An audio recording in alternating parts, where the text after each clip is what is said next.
Uy, maayong buntag sa tanan. Sakay ko tricycle padulong ko Ritz Hotel sa Garden Oasis Convention Center. Punta ako sa ito Barong Tagalog na event dito karon sa Master Teachers Summit. So nibalik ko mag-party tapos akong sakyanan dito. Mag-party nga na kaya na sakyanan. Balik na ako sa eskwelahan. So karon tool naman siya. Sakay na lang ako tricycle. Oh, dalang driver oh. So dahil yung step diha. Forest Street. Kaya ko yung ito ninyo padulong dito sa Master Teacher Summit.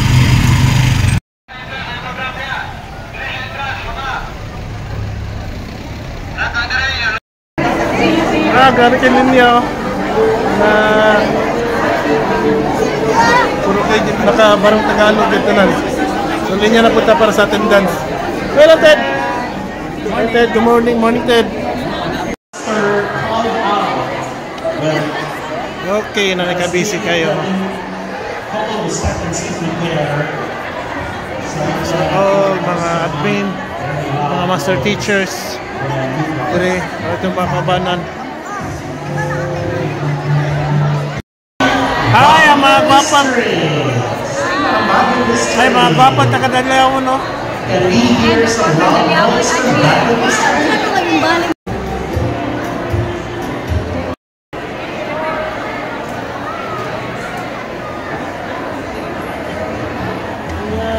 nasa ma'am. Bate, hello ma'am, welcome to my vlog ma'am. Ayan. So, dagan mi dire. Nagid mi sa Tabangan, no? Nagid mi sa Tabangan.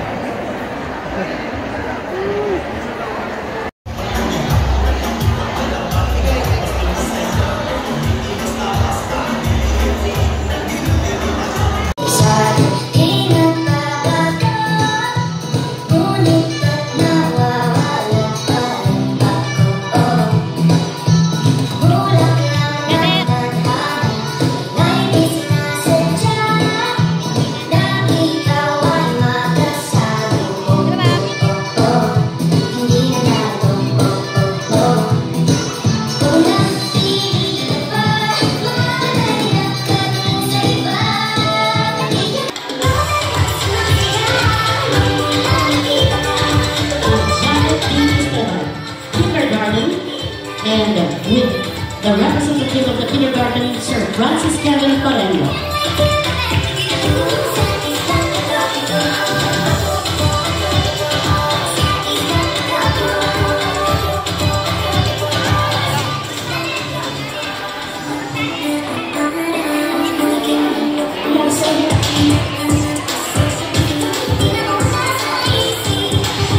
Mama Delia S. Lacerda, Epson Aralpan, with the representative, Mama Rosemary T. Rialino.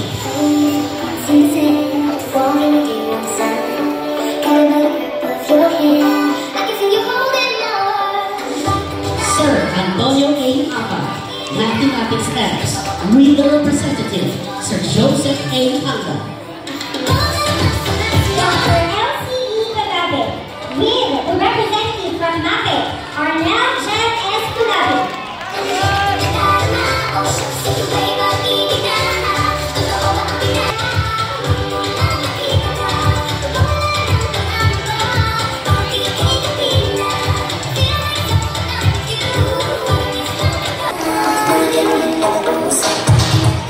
Curriculum Accreditation Division, Chair Dr. Ana Sisi.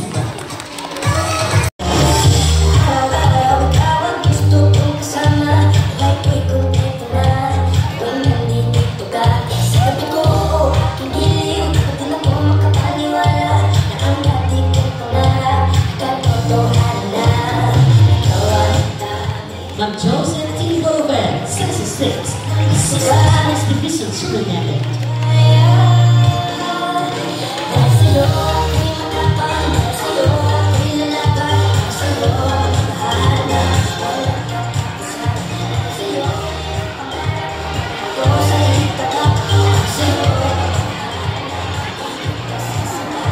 Our school's division superintendent, Dr. Renata A.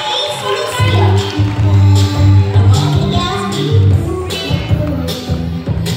Yes.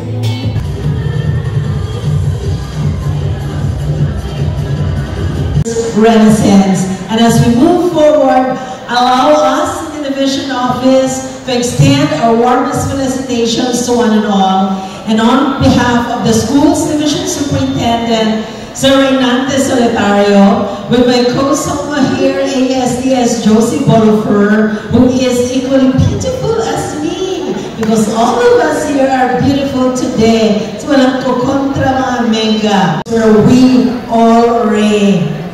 Each innovation today, whether it's a new teaching approach, or a technological tool, or a curriculum design, carries the potential to revolutionize the educational landscape. And it enables us to cater diverse learning styles. 26. Okay. Thank you from Program supervisors in the school level. Why I said that? Because you do innovation. I don't think so when you receive your master teacher appointment, you don't have this in mind that you need to do some innovation for your learning area and for... Before we unveil the insignia of the Lumahasan Guru Journal, let's build up the excitement with a countdown. Join us as we count down together in 10, 9, 8, 7, 6, 5, 4, 3, 2, 1. Please unveil the Lumahasan Guru Journal. A round of applause, please.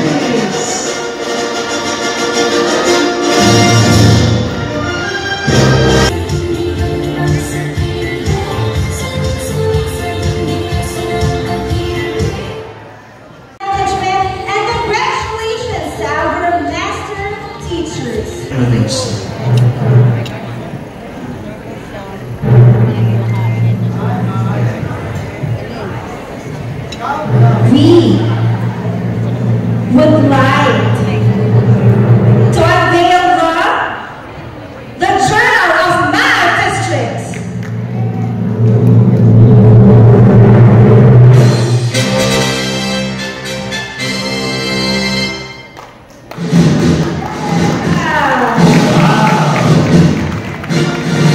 Congratulations, Paul.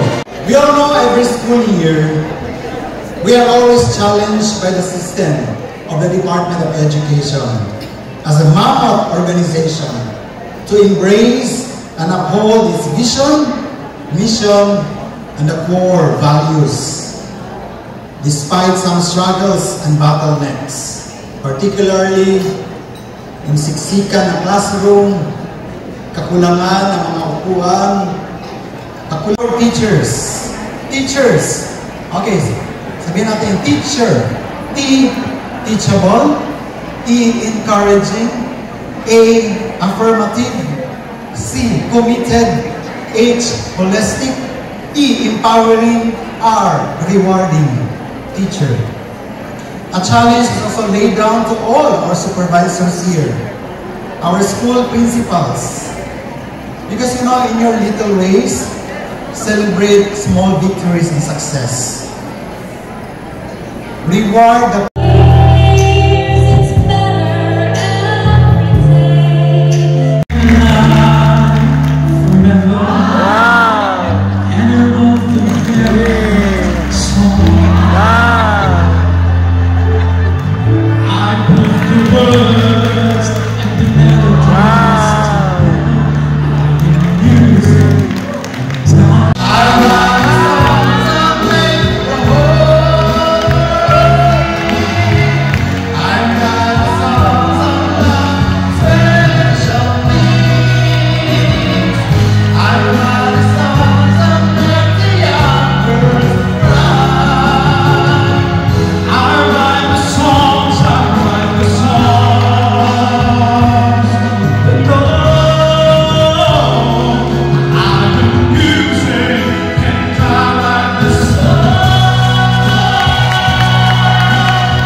Grabe.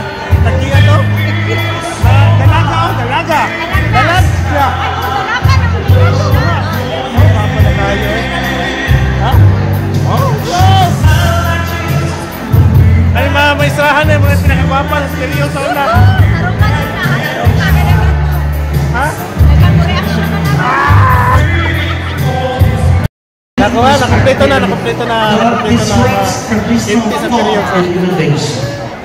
We also have here, and the mo will be on the last finger. I will do it first. Ready? Ma, me, mi, mo, mo. Now kids, it's your turn. Show your fingers and say ma, me, mi, mo, mo. Kiss. Do it consistently and repeatedly. Remember, your fingers will help you to trace words to ma, me, mi, mo, and mo. Now next to that will be the letter T of the TV alphabet. And it goes like this. Ta, te, ti, to, to. Now kids, you can do this in your home, in your bed, or in your most convenient time to play with your classmates and friends. And even to your famous mobile esports, which is now one of the games in the palarong pambansa, the Mobile Legend. Based on my classroom experience, when my visual aids are familiar to the learners, especially to those who need intervention, they would say, "Hala, meron din ang ma'am. Nagtulad ay ka anak ma'am. 1v1 ta ma'am." Then, they tend to look at the material and said, "Uy, tula ta ani." So I said to myself, finally, I got your attention. The word "see" might ring a bell to you. See? Managami ana, nakahiwa naman ko ana. Yes po, but it's still considered as innovation because you yourself develop and design the material. In science, what is one way of addressing the least mastered competency? Since now my innovation, if yes, he will get the warrior badge, collect the millions, and proceed to activity number 2. If not, then he has to go back to the base to read the guide card and go back to activity number 1. Those who are in activity number 2, same process. Complete the task, get a perfect score, and proceed to the next level. This time, he will get the turtle. Now, for those who did not make it, they have to go back to the base, reread the guide card. A kindergarten teacher and a math teacher from Davao City Special School. And I am here to introduce to you all my innovation, Alphabet Adventure, Gaming for Dynamic Alphabet Learning Fun. My innovation combines technology and education to revolutionize how kindergarten learners master the alphabet. Through engaging online games and culturally sensitive teaching materials, we are making learning a dynamic experience, featuring engaging content and gamified challenges. The online platform that I'm using is EducaPlay.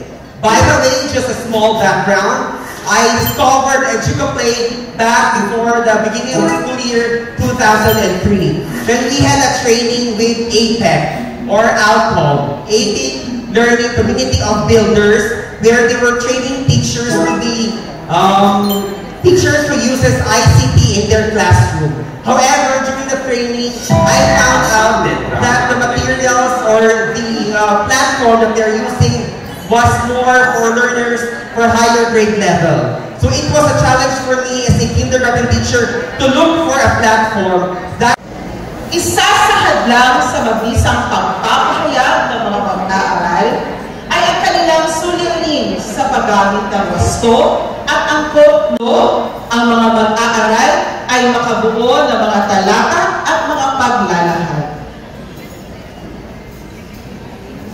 Ang limitasyon ng mga gawaing pansanay sa paglinang ng tatas sa gramatika.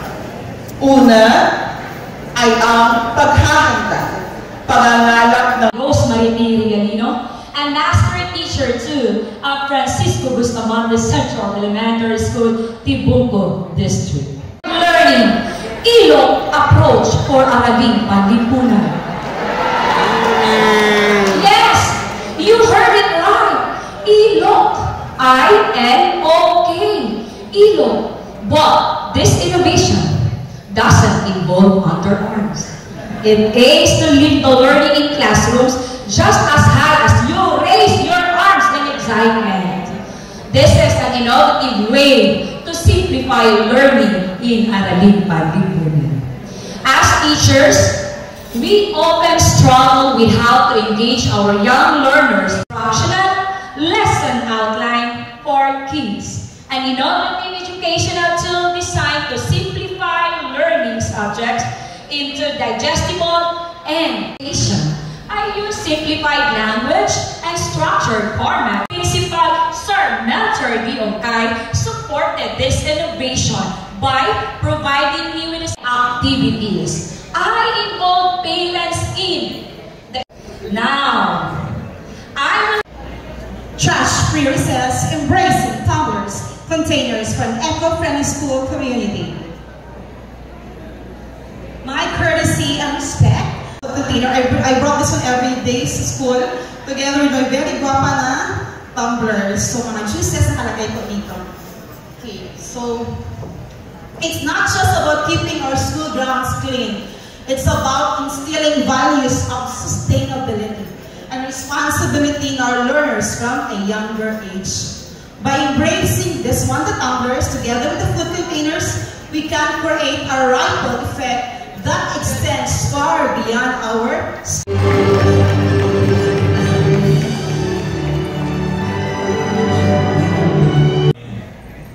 Makikita ko lang sa YouTube.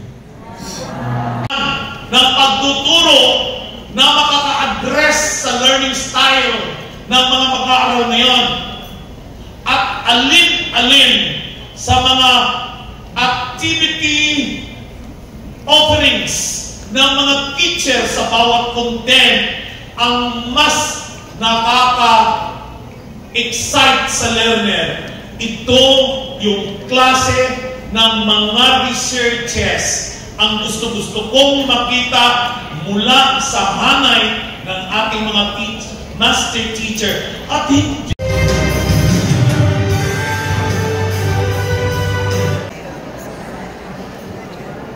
my courtesy and respect to leaders of education, the Department of Education, my fellow master teachers, a pleasant and spiritual beats in each bar. But how to use these beats? And that is what I am going to share, will always represent the one whole. For example, if 4 beats are assigned in that bar, that means each beat is 1/4. The second bar is empty, and its purpose is just to separate the whole from the part. In the third bar, if we have 1 beat, that means 1/4. In the second bar, if we have 2 beats, that means 2/4 or 1/2. 3/4 for 3 beats, 4/4 for 4 beats or 1 whole, and 5/4 or 1 1/4 for 5 beats. My 1/2, because 4 is 1/2 of 8. And then 3 beats will represent 3 eighths. Then it simply becomes 4 plus 3. 7, and the 1 whole is 8. So that is 7 eighths. And here's the amazing thing. I have observed in my students that when they learn how to add the similar fractions, they immediately comment, "Sir, I know how to subtract the similar fractions already, even if you have not taught that to us." And using algorithm, they must already know how to do it. Now, how are we going to do if we're going to have multiplication? Let my example be 2 1/3 times 1 1/2.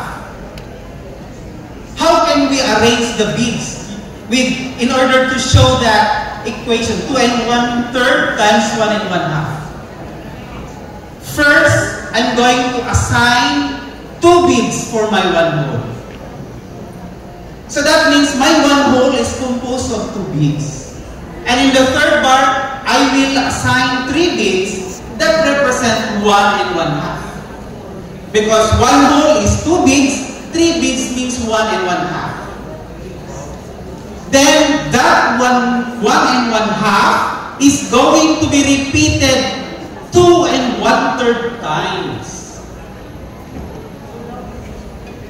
Here likes to eat pizza. Could you still remember the last time that you eat pizza? How was the feeling? Did you enjoy it? Oh, we have a lot of visitors with us. By them, with my students in analyzing the different elements of arts. Leading the students to understand the elements of art like the line, shape, form, color, texture, and space. Each design simplifies the process. This and social studies strand in the senior high school. In this subject, students are expected to write different literary genres composed of quadrants. The number of quadrants depend on the number of literary devices found in the selection.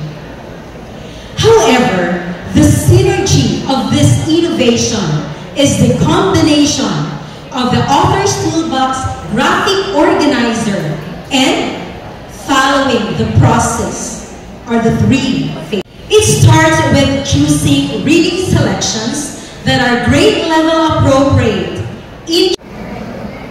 With the whole class, the students and the teacher, the students with the guide of the teachers are going to explore. Present the ESP group, presenter number 10, Sir Aljan L. Gayrozana.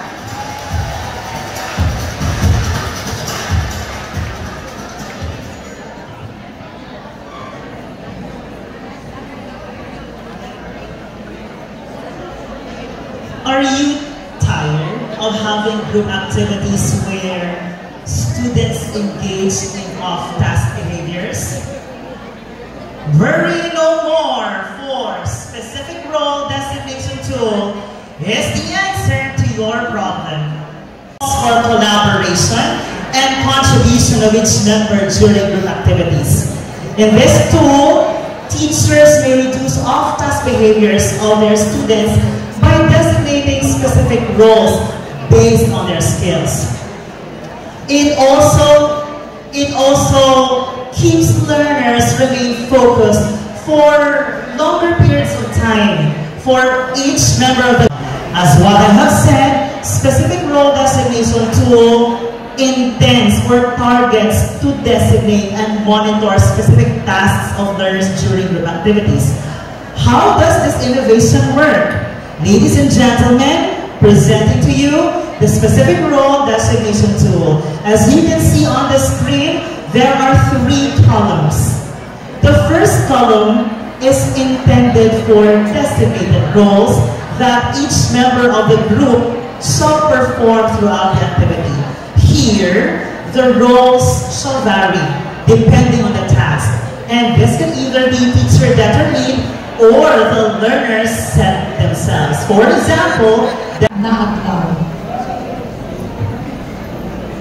May I know our public schools district supervisor in this arena?